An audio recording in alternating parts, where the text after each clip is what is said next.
pelo sinal da Santa Cruz, livrai-nos Deus, nosso Senhor, dos nossos inimigos, em nome do Pai, do Filho e do Espírito Santo. Amém. Mais uma vez, quero colocar aqui à disposição a palavra de Deus, que está em Jeremias 31, versículos do 31 ao 34. Jeremias 31, do 31 ao 34, enquanto aqueles que acabaram de nos sintonizar, ou estavam esperando a palavra, não pegaram quando foi dito, vão abrindo aí a sua Bíblia. Quero mandar um abraço para o povo de Alagoas, Maceió, para essa gente sempre ligadinha, acompanhando aqui o Sorrindo para a Vida. Quantas manifestações de carinho vindo desta terra tão abençoada por Deus, de gente tão boa, que diz: eu estou sempre sintonizado, estou sempre acompanhando, Sorrindo para a Vida. Então, um abraço forte, apertado para essa gente linda, maravilhosa, que sempre diz: eu amo a Canção Nova. Saiba que a Canção Nova também ama Alagoas, ama esse Nordeste de Deus, ama esse nosso Brasil tão querido. Que Deus os abençoe. E quero fazer um convite muito importante, quero que você preste muita atenção, porque é uma oportunidade única, nunca tinha visto isso acontecer antes, acho difícil se repetir assim, mas nós teremos uma peregrinação ali para o leste europeu. Nós vamos visitar o santuário da Divina Misericórdia. Vamos visitar a terra de um santo que conquistou o coração do mundo, que é o São João Paulo II, nosso querido Papa João Paulo II. E vamos visitar lugares onde a fé ela foi vivida até ao martírio. É uma experiência muito forte, transformadora. Eu só havia feito essa peregrinação uma vez, mas a todos para os quais eu falava dela, as pessoas queriam viver essa experiência. E de repente lá o Gilberto, da Obra de Maria, ele disse: no ano passado, na mesma altura, nós estávamos com o Congresso Mariano em Fátima e com o Congresso de Cura e Libertação em Lourdes, que foi, gente, foi simplesmente maravilhoso. Muitas pessoas levaram o nome de suas famílias para consagrar, Tiago, entregando ali aos pés de Nossa Senhora. Fizeram uma consagração oficial da sua casa, da sua família, aos pés de Nossa Senhora. E o Gilberto me falava: nesse ano nós vamos fazer, no mesmo período, nós vamos fazer uma peregrinação ao leste europeu, ali também ao santuário da Divina Misericórdia. E ele disse: Márcio, as pessoas precisam, as pessoas querem ir, e nós vamos criar todas as condições para isso. Ele começou a me falar um monte de coisa que eu não estava nem acreditando. Ele, além do que já as facilidades desta peregrinação, eu já vou conversar com a minha equipe para 15% de desconto para aquelas pessoas que conseguem fazer à vista. Porque tem várias facilidades, uma delas é dividir, Mas aqueles que se esforçam para fazer à vista, sempre tiveram algum desconto, mas não 15%. O valor do câmbio também diferenciado. Por que essas facilidades? Porque nós estamos num tempo em que nós precisamos recorrer, sim, à Divina Misericórdia. Ainda que a gente não consiga levar tantas pessoas, porque numa peregrinação como essa, é o que cabe em um ônibus, Mas é uma iniciativa de recorrer à misericórdia de Deus. Então eu quero convidar você para irmos juntos. Você que já vem aí há algum tempo dizendo: eu queria ir numa peregrinação, queria ir com alguém aí do Sorrindo para a Vida. Serão 11 dias que nós teremos para conversarmos, para rezar juntos, mas dá para a gente conversar numa peregrinação. Nossa, é o que mais dá para a gente fazer, Vamos estar juntos o tempo inteiro, mas vai dar para a gente tirar dúvidas, ter algum atendimento, com certeza nós vamos ter. Além de que é um momento poderosíssimo de espiritualidade. Foi para lá para o leste europeu, você já foi, Tiago? Já fui. Foi ao Santuário da Divina Misericórdia? Só fui uma vez, na verdade, foi numa jornada mundial que foi também na Polônia. Então eu tive É ou não é impactante? É maravilhoso. São João Paulo II e Santa Faustina e a própria Divina Misericórdia, né? Tudo aquilo que foi revelado a Santa Faustina. Olha, em todas as peregrinações que eu fui, eu nunca vi as pessoas ficarem sem palavras. Sem palavras. Nesta peregrinação, essa foi uma marca que eu vi. Teve momentos que todos estavam tão emocionados diante daquilo que vivenciaram, que eu não vou ficar adiantando, porque senão também a gente tira das pessoas a oportunidade de viver. Que há momentos que você fica sem palavras. E quando a gente chega no Santuário da Divina Misericórdia, é algo diferente, especial. Então estou te convidando. A saída vai ser dia 21 de outubro.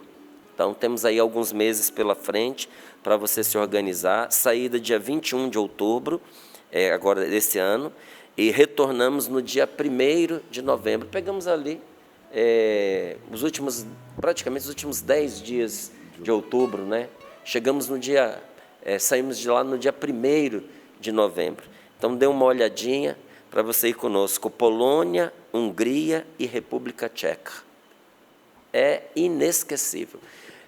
O telefone da Obra de Maria está aí na tela para você, 0, código da operadora 12, 3186 2055. É uma experiência que muda a vida da gente. Jeremias 31, versículos do 31 ao 34. Assim nos diz a palavra de Deus. Deixa eu achar aqui o 31 aqui. Está aqui. Um dia chegará, oráculo do Senhor, quando hei de fazer uma nova aliança com a casa de Israel e de Judá. Não será como a aliança que fiz com seus pais, quando pela mão os peguei para tirá-los do Egito. Essa aliança eles quebraram.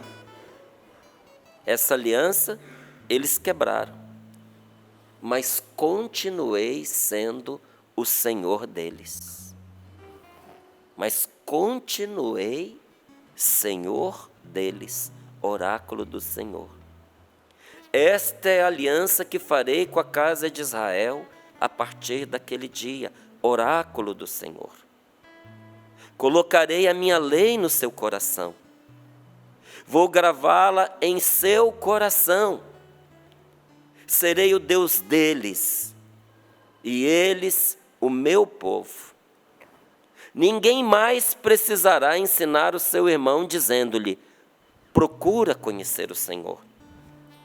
Do menor ao maior, todos me conhecerão, oráculo do Senhor.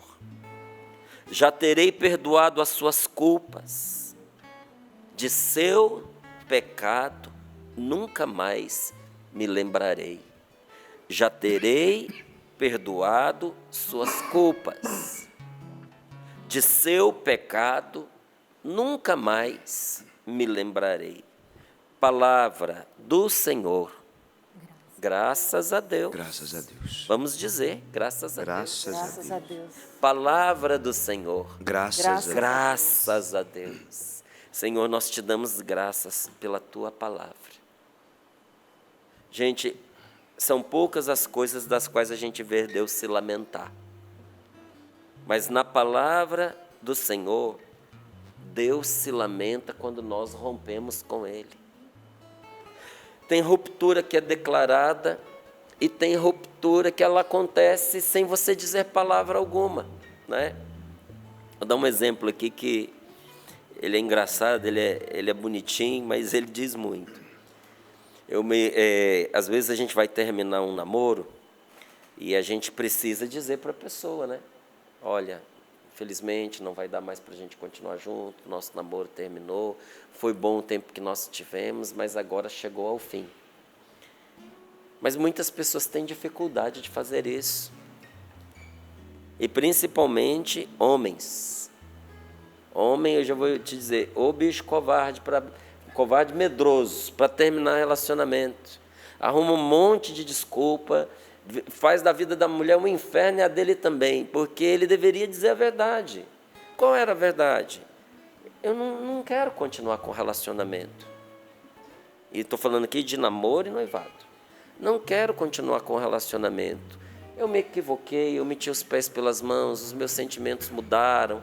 Aí não, começa a arrumar desculpa. Não é com você, é comigo, é o momento que eu estou vivendo. Eu preciso me dedicar aos meus estudos, eu preciso me dedicar ao meu trabalho. Para cada desculpa que o camarada inventa, a mulher arruma uma solução. Era mais fácil ser sincero, não é? Mas tem dificuldade. Às vezes, por causa da idade, às vezes por causa da maturidade.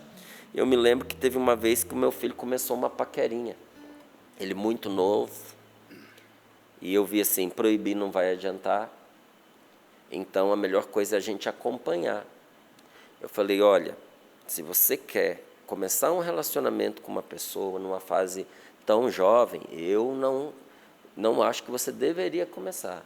Agora é momento de você se dedicar a outras coisas, você estudar, meu filho, viver essa sua adolescência direitinho, entende? Você vai ter tempo para namorar mais tarde e tudo mais, mas se você quer, vamos fazer a coisa certa. Começa por uma amizade. Chame ela aqui em casa, para vocês estarem juntos, para vocês conversarem. E fui criando condições para eles irem se conhecendo. Quando ele conheceu e percebeu o que era envolver-se com uma pessoa, ele tomou um choque de realidade. Então o negócio nem começou. Então, antes de começar, já terminou, mas terminou dentro dele. E como foi a maneira que ele... Era muito jovenzinho, viu, gente? Já tem uns anos isso aí. Como é que foi que ele resolveu? Ele se afastou completamente. Se afastou completamente da moça. E aí, não se falavam mais, já tinham meses que não trocavam nenhuma palavra. E ele tinha ficado sabendo que ela estava namorando um colega dele. Nossa, mas isso para ele foi uma angústia tão grande. Ele ficou muito angustiado. E aí ele me chamou para perguntar e disse assim, ô pai, aconteceu que eu não terminei com a fulana, ela não terminou com palavras. Eu falei, mas você está com ela? Não, pai, não estou. Você quer? Não, pai, não quero. Mas eu não falei nada. E agora ela está com outro lá, está namorando com outro. Eu falei, ué, filho, mas você não quer nada com ela e ela está com outro, e qual que é o problema? Mas, pai, eu não terminei. Eu falei, então, filho, mas você nem começou. Aí ele assim, mas eu estou preocupado. Eu falei, está preocupado com o quê? É que como eu não terminei, ela começou com outro, pai, eu estou com uma dúvida muito grande. Eu falei, o que é, filho? Pai, eu sou corno.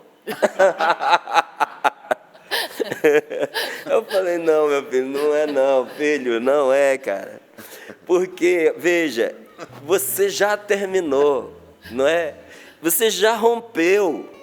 Só que você não usou as palavras, mas ela é mulher, as mulheres são mais perceptivas que os homens nesse sentido. Ela já entendeu, ela tanto entendeu, que está começando um outro relacionamento. Eu lembro que ele encostou no banco do carro e fez assim... Aí eu perguntei para ele, é só isso? Ou você tem mais alguma... Foi uma conversa séria, com horário marcado, ele marcou horário para conversar, porque era algo grave para ele. Aí eu falei assim, você só queria saber isso, você quer que eu te diga alguma coisa? Ele, pai, o que eu precisava saber era isso. Mas se o senhor tiver alguma coisa a mais para me dizer, eu quero ouvir. Cara, muito legal isso. E ali nós tivemos uma conversa maravilhosa sobre relacionamento, sobre namoro, porque a gente precisa ter a sabedoria de esperar as ocasiões. Eu, como pai, poderia dar lição ali, mas não é assim que a gente entra no coração das pessoas. As pessoas são sensíveis, gente, e num coração de alguém a gente tem que entrar com delicadeza. Por isso eu perguntei para ele, tem mais alguma coisa que você quer de mim? Era só isso? Ou você quer que eu lhe diga algo mais? Pai, o que eu queria era isso. Mas se o senhor tiver alguma coisa a mais para me dizer, eu quero ouvir. E foi uma conversa que determinou os rumos da vida dele. Quando a gente sabe ouvir, o outro também abre os ouvidos para nos escutar. Tem muitos pais que não estão sendo escutados porque não tiveram ouvidos para ouvir o que seus filhos estavam lhes falando. Então, trouxe para você esse exemplo, para você entender que há rupturas que acontecem com declarações e tem rupturas que acontecem sem declarações. Tem rupturas que acontecem a gente dizendo, acabou, não quero mais saber de você, não gosto de você. E tem gente que faz isso com Deus. Não quero saber do Senhor, acabou, não quero acreditar mais, vira as costas e vai embora. E tem ruptura que acontece pelo afastamento. Você simplesmente vai se afastando, vai esfriando, e quando você vê, acabou. E é disso que Deus se lamenta na Bíblia. O meu povo, em Oséias ele diz, o meu povo é inclinado a separar-se de mim. Isto, no Apocalipse, tenho contra ti, que deixaste esfriar o teu primeiro amor. Nós rompemos com Deus. E romper com Deus é o início de todos os nossos verdadeiros sofrimentos. Porque tem sofrimento que é só escada para a gente crescer. Tem sofrimento que é vida, gente. Olha, é vida você sair de casa e fazer um exercício. É vida você fechar a boca para não comer o que faz mal para você, o que te engorda demais, sabe? É vida quando você todos os dias de manhã cedo sai para trabalhar. Não é escravidão não, trabalhar é você pôr para fora os seus dons, é você servir as pessoas, é você encontrar gente nova, é você fazer o bem com o seu talento, com a sua criatividade, com o seu esforço. No trabalho está também a oportunidade do encontro, mas todo trabalho traz a sua cota de sofrimento e de exigência. Concorda que tem sofrimento que faz a gente crescer? Agora, tem sofrimento que é destrutivo. Tem sofrimento que não tem outra palavra. Ele destrói, ele desgraça a vida da pessoa. E esse sofrimento começa quando você rompe com Deus. A ruptura com Deus é o início do inferno. A ruptura com Deus é o início dos seus piores sofrimentos. A ruptura, ninguém que está em comunhão com Deus entra em desespero, viu? Ninguém que tem amizade com Deus, ninguém que está em comunhão com Deus entra em desespero. O desespero só pega a pessoa que está rompida com Deus.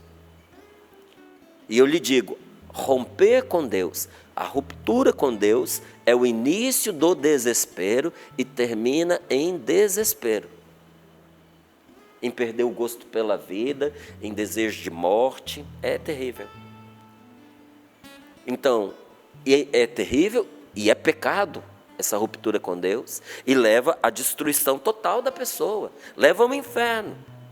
Romper com a graça de Deus leva para o inferno. Agora, olha, para o pecado de ter rompido com a graça, o remédio é mais graça. Olha como termina esta palavra. Do menor ao maior todos me conhecerão, oráculo do Senhor. Já terei perdoado suas culpas, e de seu pecado nunca mais me lembrarei. Essa palavra é de Deus para você, meu irmão.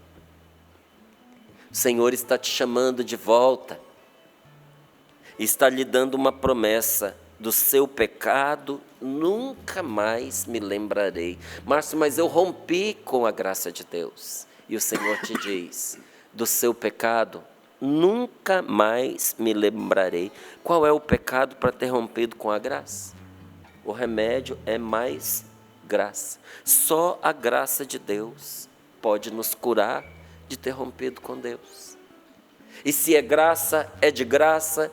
E se é graça, não é merecido. A única coisa que você precisa é também a única coisa que você pode fazer. É abrir-se para o Senhor. É receber de Deus a graça. E mesmo que você fale assim, mas eu estou numa situação de pecado mortal, eu estou numa situação de um pecado terrível, eu estou tão Olha, eu estou verdadeiramente na escuridão. Então essa palavra, ela é ainda mais para você. É ainda mais forte na sua vida. Porque no pecado, a graça de Deus se manifesta com mais força. Porque para libertar a pessoa é necessária uma intervenção maior da parte de Deus. Ah, mas eu fui infiel. No pecado da infidelidade, o remédio é a fidelidade. Não é? Como é que você vai curar uma infidelidade conjugal? Traí o meu marido, traí a minha esposa. Olha, o que você pode fazer com o que passou? Nada, o que passou, passou. O que você pode fazer é daqui para frente.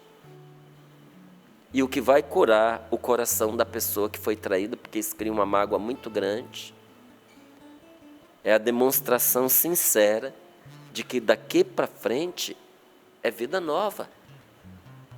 Aquela página virou. Que você aprendeu com o erro. Que você não vai fazer de novo. Então não são as palavras que vão curar a ferida aberta por uma infidelidade, mas a sua fidelidade. Então, no pecado da infidelidade, o remédio é a fidelidade. Mas no nosso relacionamento com Deus também. Mas, primeiramente, o remédio vem pela fidelidade de Deus. Deus é o traído e é aquele que nos cura. Com a fidelidade dEle. E porque Ele é fiel a nós, nós vamos nos tornando fiéis a Ele. Então pare de ficar olhando para a sua infidelidade, pare de ficar olhando para o que passou, porque o que passou, passou. O negócio é daqui para frente. E Deus diz, olha como é o Senhor, Deus não fica preso ao nosso passado, gente. Olha o que diz essa palavra. Eles quebraram a aliança comigo, mas eu continuei sendo o Senhor deles. Para o bem deles, eu não os abandonei. Para o bem deles, eu não os deixei. Eu continuei sendo o Senhor deles. Então, no pecado da infidelidade, o remédio é a fidelidade. Eu continuo sendo o seu Senhor. Deus vem buscar a gente. Isso é bonito, não é? Não só é bonito, isso é importante. Quando nós nos perdemos, o que o Senhor faz conosco? Vai aonde nós estamos perdidos, nos toma pelas mãos e nos traz de volta para Ele. Deus continua sendo seu Senhor. O que isso significa? Que mesmo que você tenha virado as costas para Ele, tratado-o como se Ele não fosse, Ele vem buscar você. Porque você pode ter rejeitado a Deus, mas Deus nunca te rejeitou. E hoje Ele se manifesta para você de braços abertos e tem batido muitas vezes a porta do seu coração. Como é que a gente sabe que Deus não nos deixou? Porque Ele não cansa de bater a porta do nosso coração. Não cansa, não é? Como é que o Espírito Santo bate na porta do nosso coração? Quando a gente fala aqui coração, nós estamos falando da nossa consciência. Você já viu que tem coisas que não deixam a nossa consciência quieta? Você já viu que tem coisas que toda hora voltam dentro de nós? Não é? O Espírito Santo, ele bate a porta da nossa consciência como? Com o remorso. O remorso que você sente pelos pecados que você fez, pelas traições que cometeu, pela vida que você desperdiçou, pelas vezes que você se prostituiu, que você se entregou em relacionamentos que só trouxeram doença, tristeza, pecado para a sua vida, desordem de todos os tipos, não é? Todas as vezes que você rompeu o relacionamento com pessoas boas que te amavam, porque não dava para você manter aquele relacionamento torto, aquele relacionamento errado, aquele relacionamento nocivo, e manter as amizades que você tinha. Então, entre os seus amigos e aquele relacionamento terrível que só fez mal para você, você escolheu aquele relacionamento ruim. E quando você lembra, você sente remorso pelas coisas que você perdeu, as oportunidades que você desperdiçou. Esse remorso é Deus batendo na porta da sua consciência. E ensina um santo que eu gosto muito, porque eu tive a oportunidade de escrever um livrinho chamado O Dom das Lágrimas. E pensa um santo que apreciava esse carisma, é chamado São Simeão, o novo teólogo.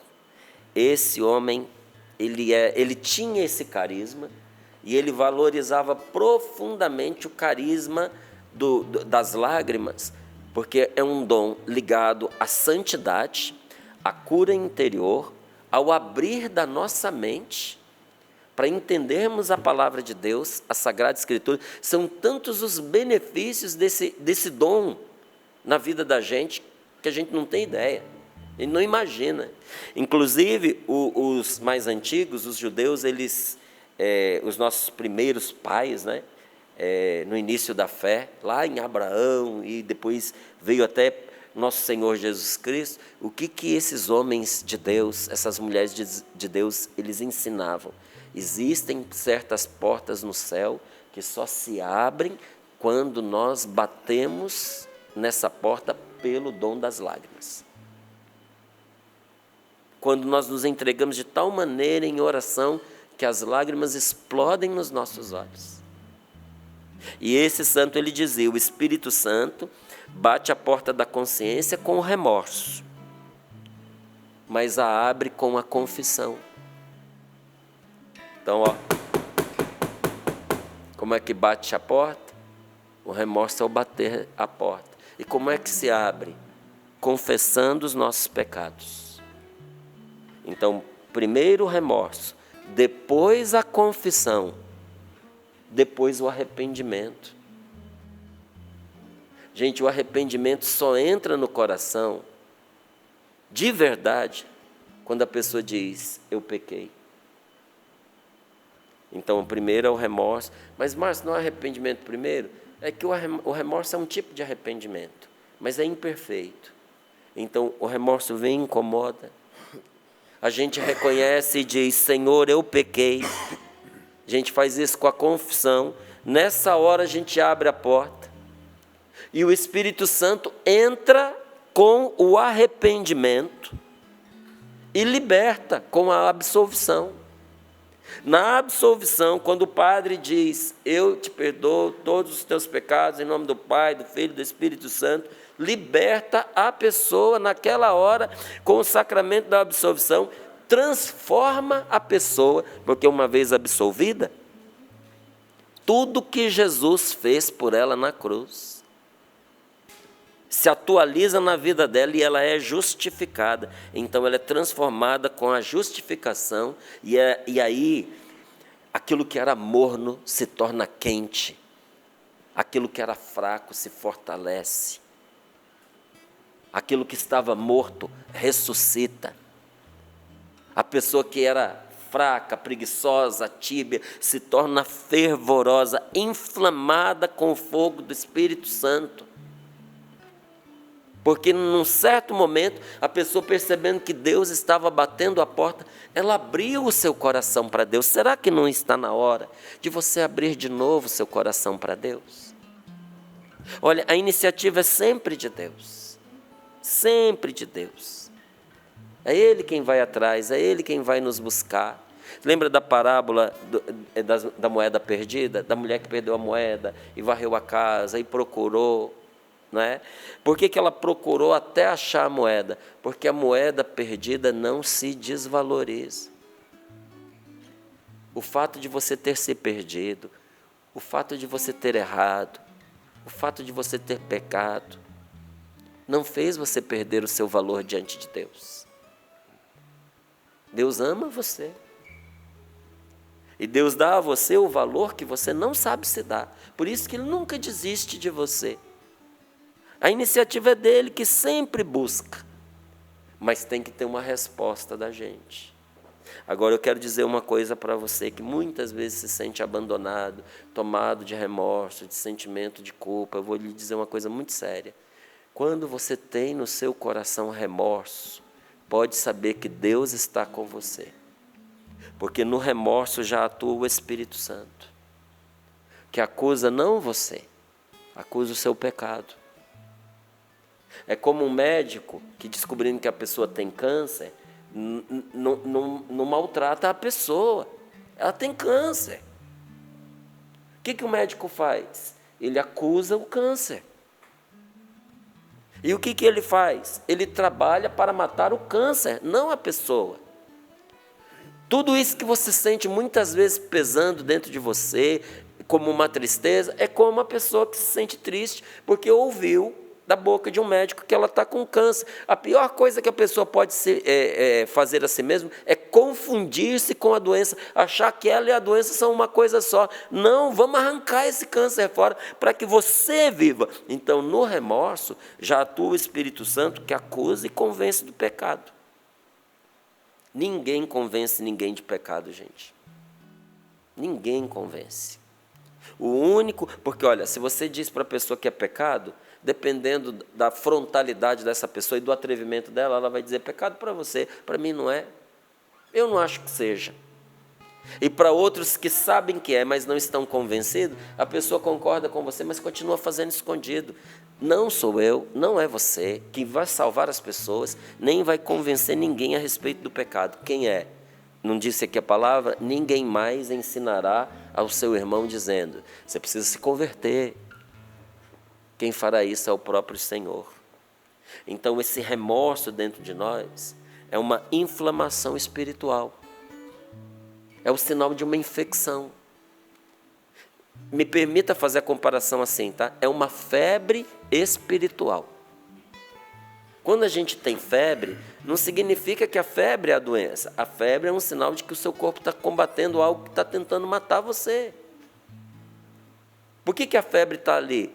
Para não deixar uma infecção tomar conta de todo o seu corpo e você morrer por causa de uma infecção generalizada. Então o seu corpo sobe o calor para tentar destruir ao máximo esses inimigos que estão tentando ali matar a sua vida.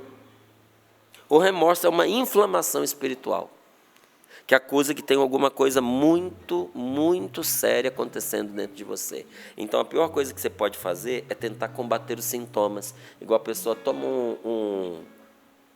não é um antigripal, antitérmico. Toma aqui um antitérmico. Você vai sumir com a febre. Mas a doença continua lá, amigo. Você vai continuar escondendo a febre até quando? Você vai tentar negar o remorso até quando? O remorso sem Deus vai fazer mal. O remorso sem Deus leva ao desespero. Judas teve remorso, mas não teve arrependimento. Qual foi a frase que saiu da boca de Judas? Entreguei sangue inocente.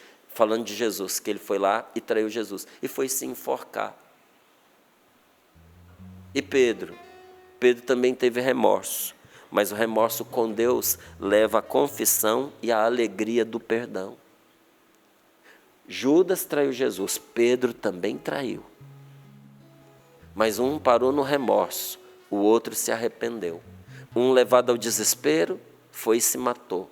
O outro, arrependido, confiando mais na bondade de Deus do que na força dos seus erros, se confessou e experimentou a alegria do perdão. Às vezes, na vida da gente, nada alivia tanto o nosso coração quanto dizer eu pequei, sabe? Senhor, eu pequei. Senhor, eu errei. A gente fica procurando artifícios para aliviar a alma. Às vezes a pessoa entra no quarto e fica fazendo respirações, oxigenando o cérebro, estica para lá, relaxa de cá. Todas essas coisas são boas para o nosso corpo, sabe? Mas isso não alcança a nossa alma, não.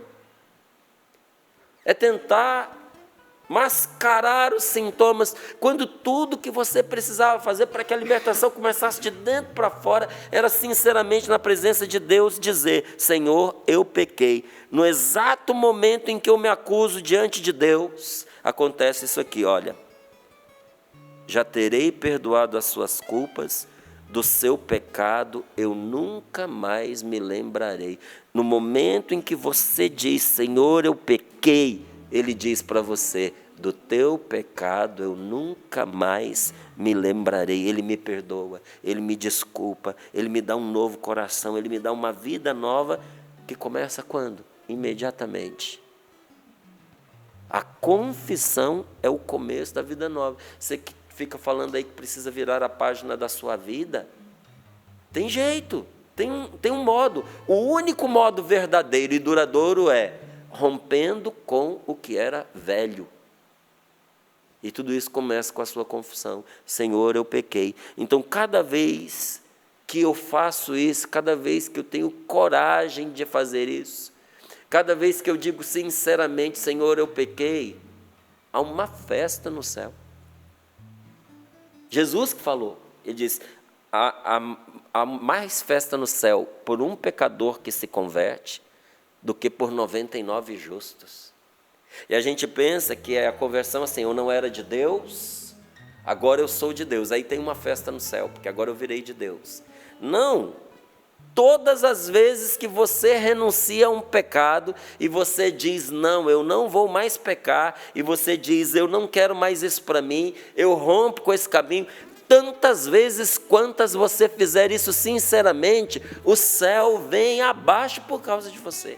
Há uma festa no céu, Deus vibra com você, olhando para você orgulhoso e diz, meu filho, minha filha, eu serei o seu Deus e ele será o meu filho, minha filha, o meu povo. Eu continuo sendo o Senhor dele, eu continuo sendo o Senhor dela.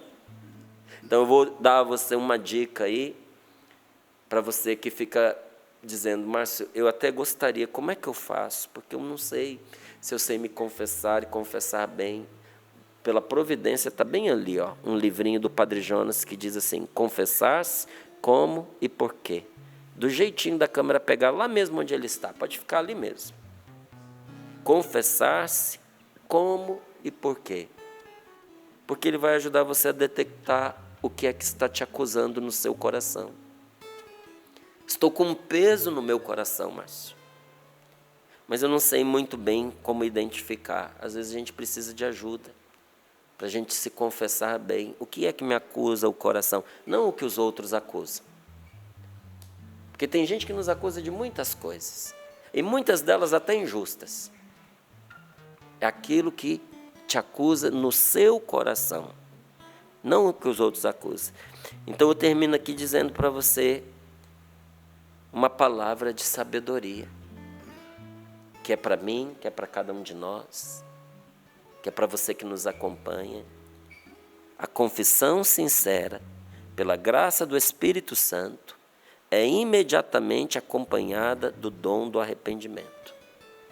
Ainda que alguém tenha o coração mais duro que o bronze, mais duro que o aço, mais duro que o diamante, assim que ali entra a compunção do coração, ou como gostava de dizer São Simeão, assim que ali entra o dom das lágrimas, que quando tocado por Deus a gente chora, isso torna o nosso coração mais maleável que a cera.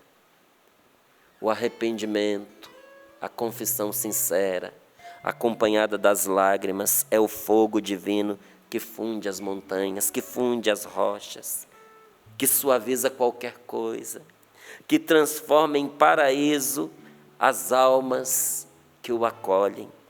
Tudo isso é produzido pelo fogo do Espírito Santo, com as lágrimas, ou mais uma vez, parafraseando aqui São Simão, melhor ainda, pelas lágrimas. Põe as mãos sobre o seu peito e diga ao Senhor, meu Deus, eu preciso desta graça. Por ter rompido com a graça de Deus, o que eu preciso é de mais graça. Dá-me a tua graça nessa manhã, Senhor. O Senhor que falou tanto comigo nesta palavra, move o meu coração nesta direção e liberta-me. Senhor, eu preciso virar a página e eu entendi que sem Ti eu não poderei.